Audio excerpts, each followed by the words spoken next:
Welcome to the Slop Farm. Enjoy the video. In this video, I will explain how to replace a Jeep Wrangler side marker light.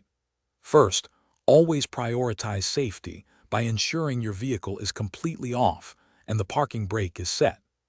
Gather your essential tools, which typically include a small flathead screwdriver and your brand new replacement side marker light.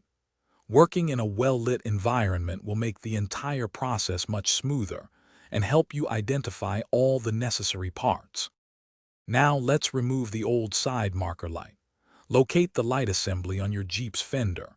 Using a small flathead screwdriver, carefully pry the old light out of its housing. It's usually held in by clips, so a gentle but firm approach works best.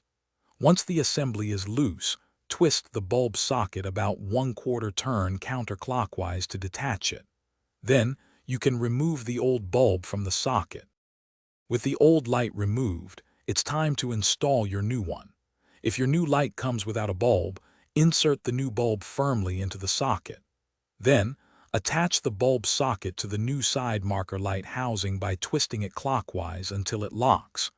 Carefully align the new light assembly with the opening on your Jeep's fender. Apply firm, even pressure until you hear it click securely into place. Finally, let's test your new side marker light. Turn on your Jeep Wrangler's ignition and activate your headlights or turn signals. Confirm that the new light illuminates brightly and functions as expected. Take a moment to check for any loose connections or gaps around the light housing.